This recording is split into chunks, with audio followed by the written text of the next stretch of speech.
Welcome back to another episode of the Property Management Show, where we deep dive into the world of property management and entrepreneurship. Your hosts are Marie Tepman and Brittany Jones from 4.5 Marketing Agency.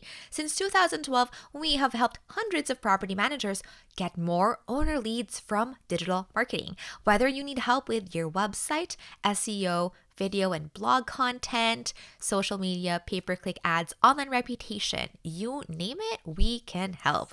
Visit our website, 4andhalf.com, to get started on growth today. That's FOURANDHALF.com.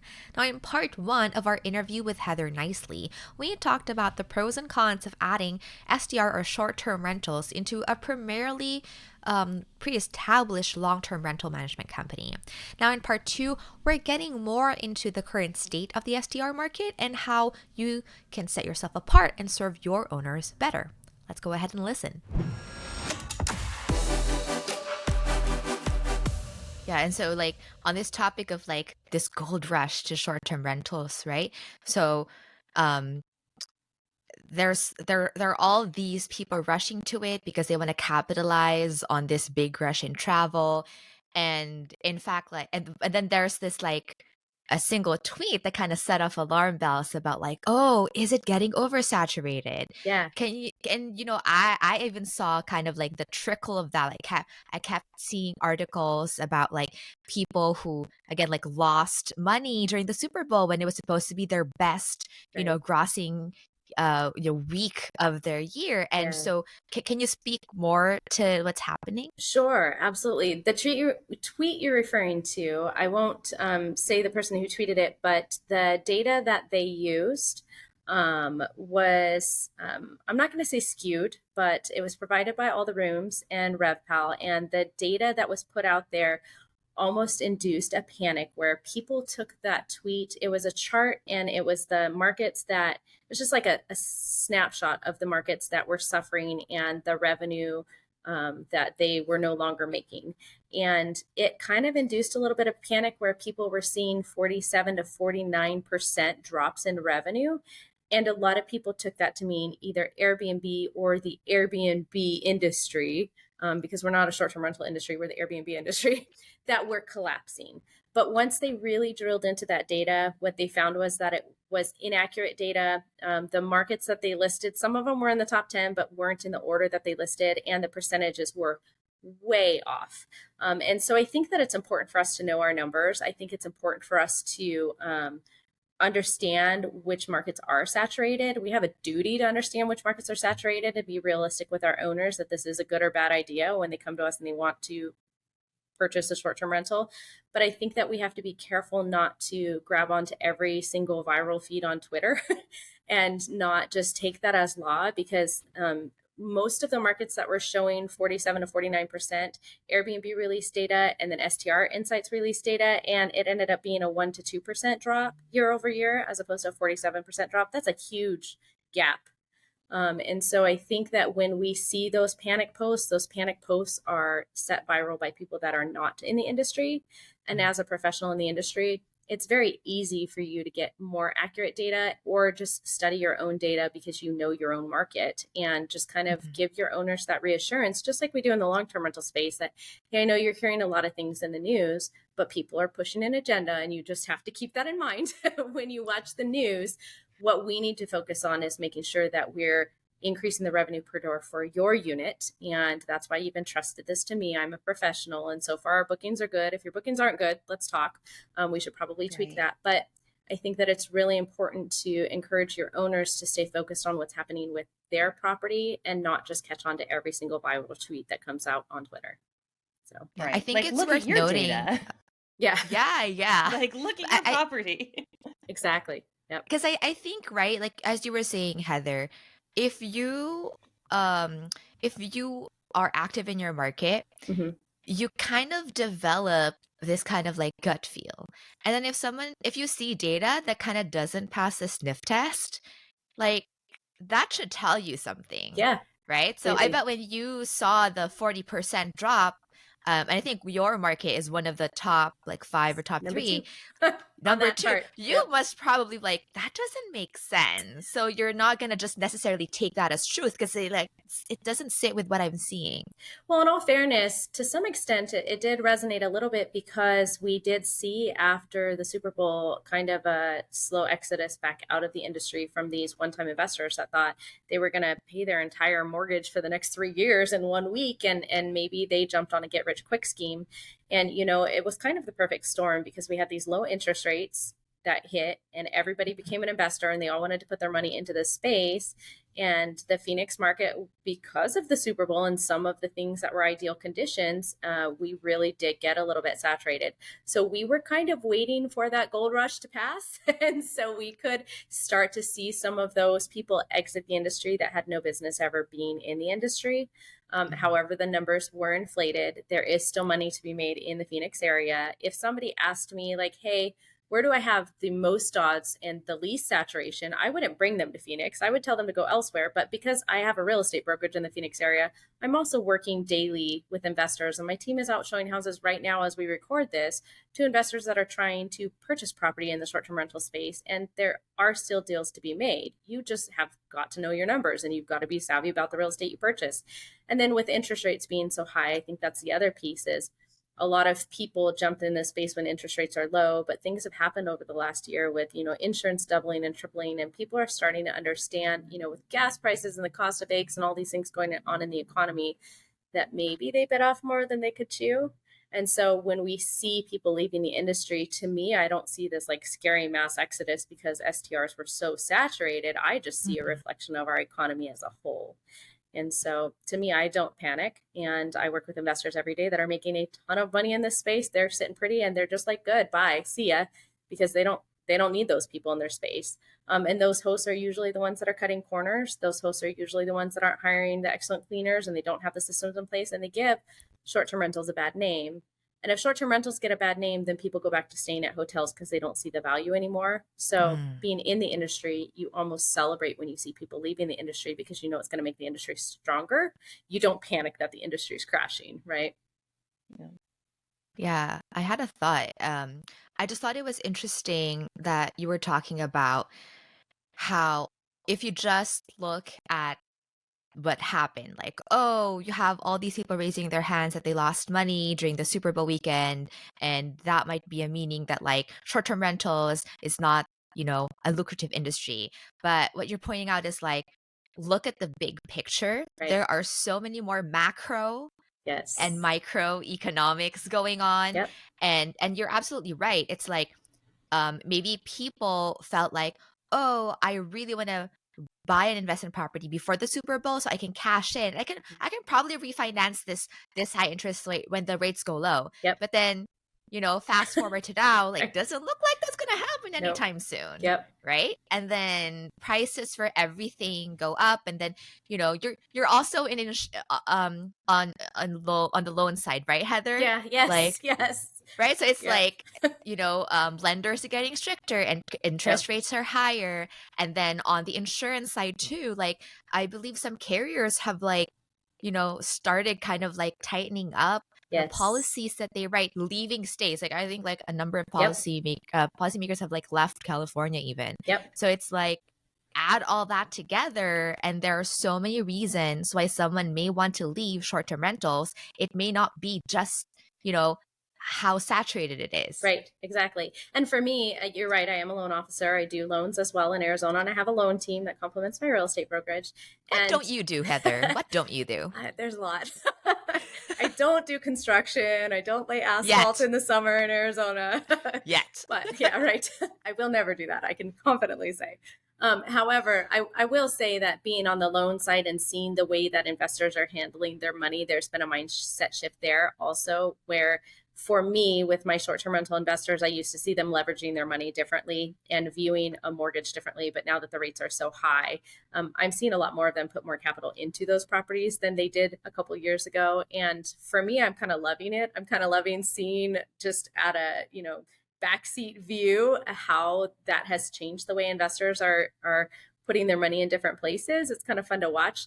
But the person that comes to me and says, hey, I have $30,000. I want to put it down on a short-term rental. Can you help me? Like, we sit and have a realistic conversation about, can you do that with this high of an interest rate right now? Because this is what the interest rate is for an investment property, and still have money to furnish and still have money for, all of the things leading up to getting your property ready to book. And then in the event that you have a month where bookings are down, because it is seasonal, that's the difference between long-term rentals and short-term rentals also, is understanding the seasons. So are you going to be okay through the summer in Arizona if you don't have very many bookings because people are not crazy enough to come vacation here in the summer? Or are you in a property that maybe is right next to a hospital and you're going to have a lot of traveling nurses and things like that to where it's not going to be as seasonal? Having those conversations with people, it has changed tremendously over the last 3 years as well, because now that rates are so high and people are doing what they can to get approved for more, they have less capital to work with to actually facilitate having the short-term rental. And so that conversation is completely different, where I'm probably a horrible real estate broker and loan officer to the point that I talk somebody out of it. But truly, if you don't have that little nest egg sitting there and you get in it, I don't want to have to sell your house, a year from now because you broke the bank trying to get into this space that you really weren't prepared for. Yeah, so it's really interesting, right? It's almost like it's a given, like as a real estate professional, as like a professional property manager, when you get an owner who wants to do something, to also kind of ask them about their big picture. Yeah. Because at the end of the day, if you're just like, well, they're adults, if they say they can afford the short-term rental and they can afford like the management fees, you should be good, right? But at the end of the day, you're still the one they're gonna blame, because they'd be like, you should have known better. They're not adult. I mean, they're adults, but hold on, they are adults. But really, truly, it's your reputation as a professional on the line. You talked them into it. Even if you didn't talk them into it, you talked them into it. When we sit down with a new client, we really have to cover, okay, let's come up with an approach for your short-term rental, but let's make sure we can convert this to either a midterm rental in the event that legislation changes and you have to do 30 days or 6 months or whatever your minimum is. And let's also talk about a long-term rental strategy. And the benefit for your listeners is going to be that they have that information. They can pull comps on a long-term rental and they can give them real accurate data of, hey, right now, this is what your comps would look like. Let's add in your costs, your insurance, your taxes, all of that good stuff, and see if this works as a long-term rental as well. And so that's what we do. We usually sit down with them and say, hey, we want to make sure that in the event that this doesn't work as a short-term rental, you're able to very quickly flip the switch and turn this into a long-term rental, and those numbers still work for you so that you have a backup plan B and a backup plan C, so you're not feeling like you're forced to sell, liquidate all that furniture you paid so much money for a designer to come in and put in your property, right? And lose your shirt on the property. So have there been times when you just try to be honest with an investor and they're like, nope, not taking it, I still want to do this? How do you kind of unravel that? Yeah, you know what? There have been times where people have sat down and talked to me and then ended up purchasing a short-term rental, not using me, and that's fine. I actually don't want to be involved in it at all if I don't think that they're ready or they know what they're getting into. But it's just like in anything in real estate, they'll come back to you and complain on the back end, right? It's like, sometimes you want to tell them, like, don't you have enough pride and dignity to like not lose face in front of me since I told you not to do this? But I'm not trying to be Debbie Downer. There's so many positives to the industry, and more often than not, I'm having positive conversations with people. But it does seem like the times when you tell somebody no, it's probably human nature. It's kind of like what you were talking about the revenge travel earlier. Don't tell me I have to stay home. I do what I want, and now I want to travel more. Like, I want to go to places I've never thought about going to just because you told me to stay home, right? Like, all of a sudden, like, Walmart's really important and I can't wait to go to Walmart because you told me not to. And that's kind of how it is with this too. Like, you have somebody and they're seeing all these get rich quick, schemes and posts and things, seminars and how to make money in short-term rentals. So they want to. And then if you're realistic with them and you burst their little bubble a little bit, they really do have a little bit of resentment, but it's also triggering that, don't tell me what to do. I do what I want. I'll figure it out. You're not going to be the person that stops me from achieving my dreams. And sometimes you just sit back and you go, some of us, me included, have to learn, the school of life, school of hard knocks, and then you just try and support them, because ultimately there's not an I told you so in that. They're still trying to serve the industry and come alongside them and help them, and give them the tools that they need to be more successful, or maybe encourage them to speak with a property manager because they don't know what they're doing, or, things like that. So.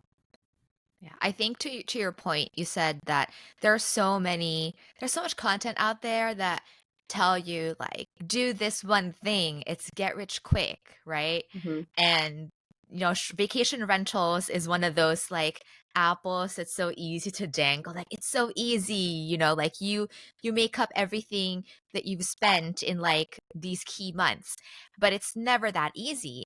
And so I was actually listening to another podcast about the future of short-term rentals, which you may have already seen, but they had like a machine learning expert Hmm. as one of the panelists, and he works at a company that creates like technology Right. for the short-term rental industry, and he was saying that despite the fact that he's all about like using AI for the short-term rental industry, he says he hates it when people think that tech replaces hospitality. Yeah, And I truly. just had that thought that like, yeah, it's interesting. Like the hospitality should come first and the tech should support the hospitality. And it's almost like the capital H in hospitality has become the last priority because it's H is the last letter in tech. Yeah, I just thought that was like an interesting visual, yeah. but yeah, it's also possible that this influx of new technology makes it look like, see, you just press these buttons and then you've got yourself a rental management business. Yeah. Well, I'm going to be a little bit of the devil's advocate here and say Mm-hmm. that usually the individual hosts are not the ones that are guilty of that. The individual host still sees this as oftentimes their house and their preferred vacation destination, like their little family Mm-hmm. cabin, and they're trying to make money off of their family cabin. But they tend to, even if they don't know enough to really self manage, just like in the long term space to always hit the nail on the head, they tend to offer a lot more hands on than the property management company that is adding it as, a part of their portfolio and they're offering in a new department, because we as long-term rental managers are already used to leveraging technology to increase efficiency and increase our revenue per door. And that truly is our mindset when it comes to technology. And so if you're already a long-term rental manager and you're adding short-term rental management, it's just kind of an extra reminder, if you have that mindset, to realize that yes, but in the long-term rental side, you're not in a hospitality business. On the short-term rental side, you are selling hospitality, and AI cannot replace that. And if you already have that mindset, there's still a ton of things in the short-term rental space that you can use to increase your efficiency. I'm totally excited to see where AI is going in the short-term rental space. I geek Mm-hmm. out on it. I love technology. I help write and code software. I have a whole development team. But that being said, you cannot replace that personal touch, especially when we're talking about live people getting in there and cleaning and washing linens Mm-hmm. and sheets, and you answering questions when someone's trying to plan a vacation and maybe they want to bring their disabled child to a hospital, have surgery, and this is the location that their family's staying through that time. Like, it is a very personal business. And so I think that hosts do a better job of that right now than management companies do, because hosts are handling it a little bit different if it's just their one property than an established company that sees this as just point blank, just a business, right? And they're just looking at Mm-hmm. numbers. And so I think that we as property managers can be reminded that that truly is something that'll set us apart and give us the opportunity to excel in the industry, is by really hyper focusing on that hospitality piece and trying to figure out where's the happy medium between leveraging technology to create a better guest experience and leveraging technology so much that I took away from the guest experience. I like that insight. And since we're in the topic of technology and you already alluded to this, you have the whole development team, Yeah. you're cooking on something up. One of the many hats you already wear, right, is also being co-founder and CEO of Rent My VR. Right. And to our listeners, that's not virtual reality. They don't let you rent virtual reality headsets. It's vacation rentals. Yes. So can you talk more about like this venture that you found yourself into and why you decided to pursue it? Yes, absolutely. I'm super excited to talk about this, and I will try not to geek out too much. But when we started looking at short-term rentals for our own management company, I was trying to look at the way other companies were set up, and it was such an obvious thing to me. But when I went, I realized that hosts really are relying on Airbnb and VRBO to drive bookings to their properties. And there isn't just one, like the Zillow of short-term rentals, there isn't just one website where you can search all short-term rentals.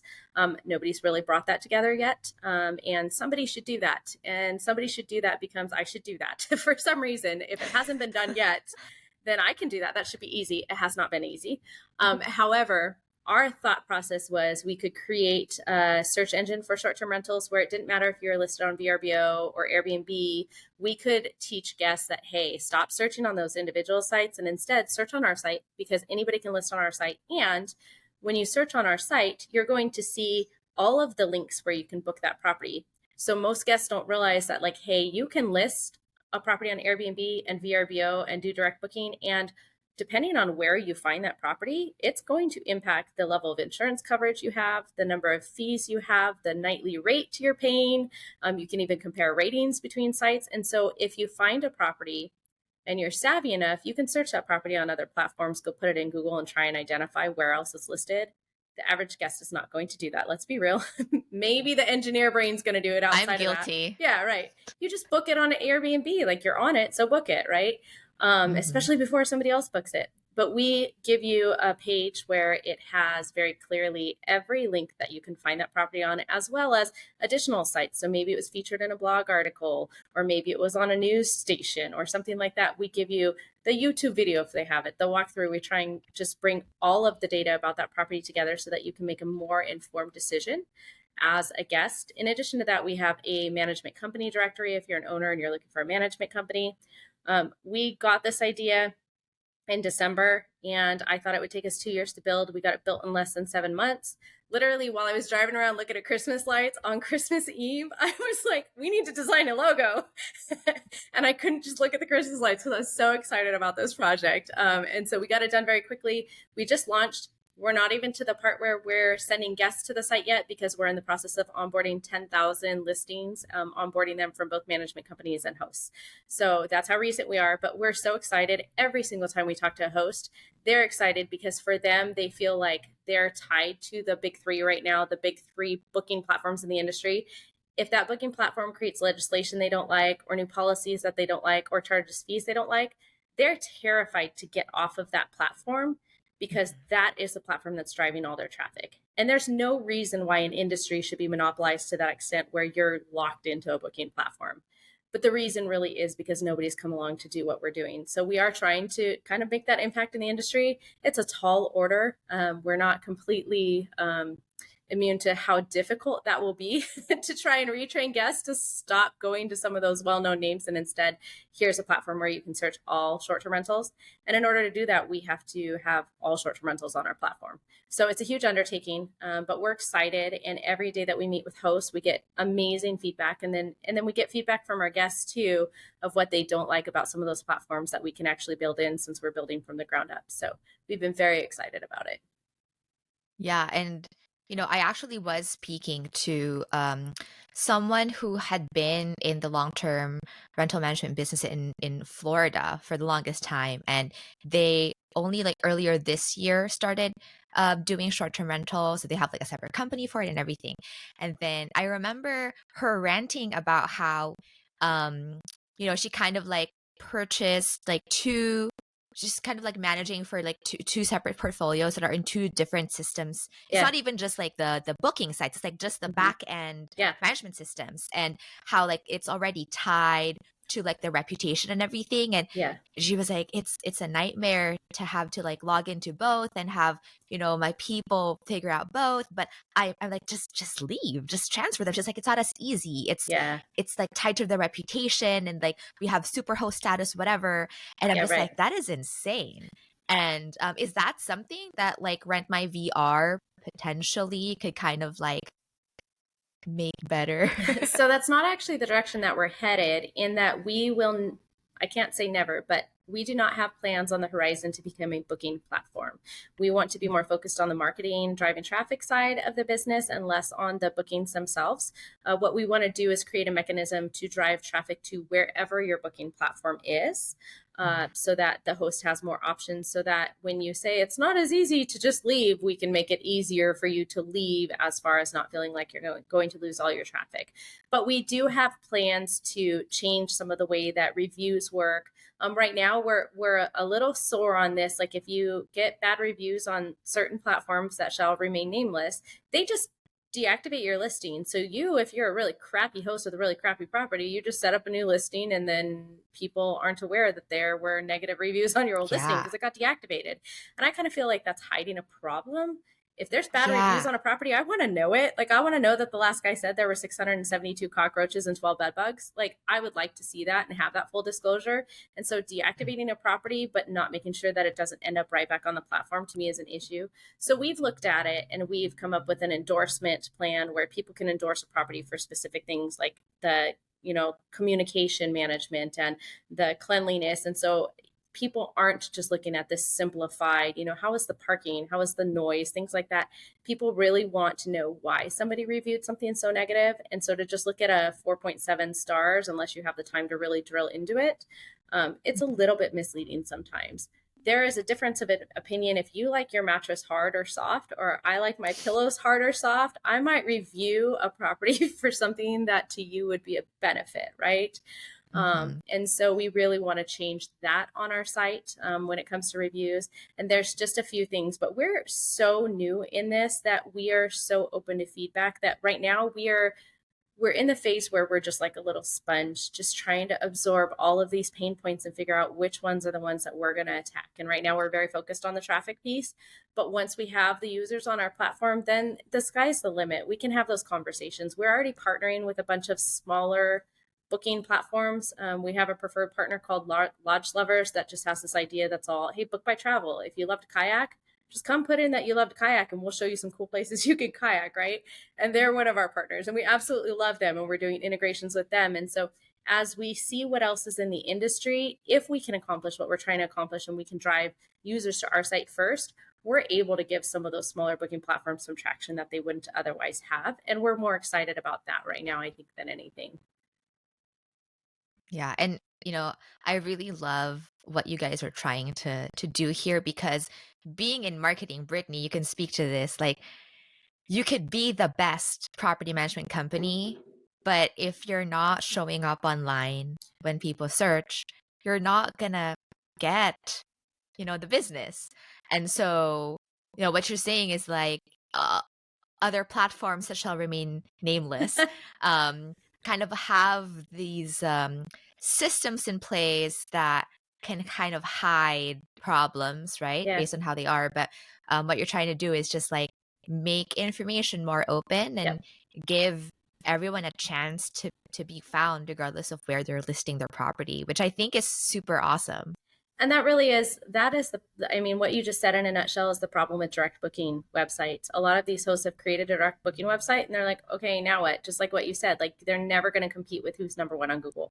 They won't. Yeah. And they will never have the resources to throw into that one direct booking site for that one property to be able to drive traffic to that one booking site. But our company can put the resources into maybe not even trying to be number one on Google, but trying to have some different channels to drive traffic to our thousands of listings, which is way better than that one, and still advertise the direct booking link through that process. And so, we have all kinds of fun channels that are getting ready to launch. One of them is Vacation Rentals Gone Wild on Twitter and Instagram and TikTok. And it's just, we all love to be nosy. We love to see cool concepts and vacation rentals, right? But the whole point of that channel is to really get some of those nosy travelers on TikTok and tell them, hey, by the way, come book on Rent My VR, right? And it doesn't cost anything for guests to come search on our platform. It's free for them. So why would they not check it out? And to educate guests and let them know, hey, you can search and possibly save money and compare ratings and do all of these things on Rent My VR. So that's a better place for you to search than searching on one of those other sites. And it's really wonderful hearing that this is being headed by someone who is in the space, because we see a lot of these tech solutions built by people who just know tech and they just think, oh, the industry is ripe for innovation. Yeah. I have the solution without really understanding like what's at hand. Yeah. I was fortunate enough to enter the NARPM space, I always thought property management was like the redheaded stepchild. I got licensed as a realtor in 2003, and I was like, I would never do that. Those people are crazy. And look at the size of the check I'm getting, and they're getting a couple $100 a month. I was that person, and I accidentally ended up in the property management space, and I owe you all an apology for all of the things that I thought. But that being said, I did have the opportunity in the software space to work with long-term rentals to understand the listing syndication piece. With that software company, I did get kind of a window into some of the challenges with not having real-time feeds and some of the export partners, and seeing what Zillow did in that industry in order for me to be able to recognize this as a pain point in the short-term rental space. And so I look at that time, that window that I got that introduction into the space, and I realized that because I had that experience and I've been in the space all along, I'm at a severe advantage. So now if I talk to, we've done pitch decks and talked to investors and tried to decide between bootstrap funding for this company or bringing big investors on. And when we talk to them, that seems to be the piece that they value the most too, is that there's experience in the industry and a full understanding of what it is we're trying to do that they would never be able to touch. Even if somebody went and tried to steal that idea tomorrow, they wouldn't even know where to start because they truly don't have that level of experience. And so I'm just really grateful for that. Like, all of that to me is just a blessing. And the fact that I've worn so many hats and had so many opportunities, to me, is the only reason why I'm able to be a part of this. And I have an amazing, brilliant partner in the company too. And she's right there in lockstep with me. And so to me, it's really important that you see over and over again in the long-term rental space, these coaches that come in and they try and advise property managers on how to manage properties, but maybe they've never managed a property. And so you question, like, okay, but like, they do have some valid points, but do they truly understand where I'm coming from? And for us in this, like, we truly understand where hosts are coming from. We truly understand the pain because we're in the same boat where we go, well, we can't not list our property on XYZ website because we'll lose all of our traffic, which maybe their software sucks and their fees suck and their policies suck, but we have to use them. We don't even have an option. So because we've gotten to do that, it really has been really beneficial for us. That's great. And I actually had a thought while you were like describing what Rent My VR's goal is. So basically, it's a syndication platform Yep. for short-term rentals, Yep. right? Kind of like a Zillow for short-term rentals. And I recall that at Cal NARPM this year, Rental Beast was in attendance, and they were talking to everyone about this like the statewide rental MLS that they're rolling out state by state. And I just assumed it was purely for long-term rentals, but now I'm like thinking, are they also trying to kind of syndicate short-term rentals? And what does that mean for what you're trying to build? So in studying the models in the industry and the people who have tried to do anything even remotely similar to what we're doing, the only piece that I hear about over and over again, it's funny because you don't hear about it from Google, but you hear about it from hosts in the industry, is Google Vacation Rentals. Google has stepped into that market over the last couple of years, but most people don't even know that exists. So if you if you go to Google and you search, I live in Queen Creek, so if I type in Queen Creek Vacation Rentals, Google has its own solution for searching vacation rentals. But look at your face right now. You didn't even know it existed. They haven't told anybody it exists. Yeah, do it. Google it's really now. fun. I see it. And you'll see properties on there, and it'll drive you to a link where you can book the property. Most people don't know that exists. They have not marketed it. It's not super user friendly. A lot of people don't know how to search. They still want the traditional, I want to go to a website and scroll listings experience, right? And Google has it a little bit different. Doesn't mean that they won't take feedback and change it. But as far as solutions in the short-term rental space go, I think that if somebody tries to syndicate all long-term rentals, I think that if they try and do that with both long-term rentals and short-term rentals on the same platform, I mean, it's not that it can't be done, but because they are so grossly different, I'd be surprised if the same person tried to tackle, or the same company tried to tackle both, because they're not the same thing at all. I mean, you're different lingo, different software systems. It's two completely different data sets that you have to build. So are you finding properties in Queen Creek on Google right now? I'm actually looking properties near me. I'm looking in Chico, California, because I just bought my Oktoberfest tickets for Sierra Nevada Oh, okay. Oktoberfest, and we need a vacation. Well, and rental. we'll talk offline, and we'll get you to search on Rent My VR instead. I'm going to. Well, I did already reserve a place, but I am still gonna look on there now. Yeah. Free cancellations till October 1st.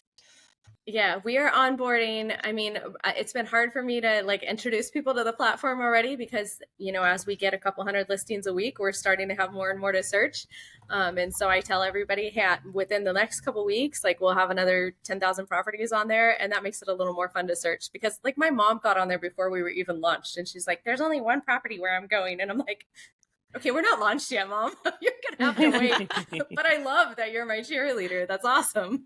That's all I'm going to use from now on. There you go. Love it. Yeah. So for people in the audience who may want to check it out, how can they go to your little project? RentMyVR.com. You can go check out the search, check out what a page looks like, click on one of our featured listings so you can see how easy it is to look at the profile and see what the booking options are. We just direct them straight off of our platform to go book on that site. So it doesn't cost anything, super easy to use. We are open to feedback. We love the feedback from our users, both our property managers, our independent hosts, and our guests. We absolutely love that. So we welcome feedback and check the website out. Yeah, and if they want to send you feedback, can they just email you? Yeah, scary that I'm putting this out there. No, it's Heather@rentmyvr.com. And you actually will hear from me, and I actually will be the one to respond to your email. It's not going to be an AI chatbot. No, I did think about it. No, I have an administrative assistant, but she doesn't monitor that box. So. Okay, so if you want to hear from Heather, email her directly, your feedback, and visit her website. And thank you so much, Heather, for sharing your expertise with our listeners today about the industry and, about this new project that you're really, really passionate about. Yeah, absolutely. I appreciate the opportunity, ladies. And that's all we have for this episode of the Property Management Show. Hopefully you got some value and insights from our conversations around the STR market. As a reminder, this podcast is brought to you by 4.5 Marketing Agency. Since 2012, we have been helping property managers get more owner leads through marketing. Whether you need help with your website, SEO, online reputation, video and blog content, social media, pay-per-click advertising, you name it, we can help you. Visit our website, fourandhalf.com. That's FOURANDHALF.com. Now, if you have any feedback, questions, or suggestions, feel free to send us a message by emailing marketing@fourandhalf.com. And if you are enjoying our show, go ahead and give us some feedback, or review on your favorite podcast app. Thank you so much for tuning in, and we'll see you next time.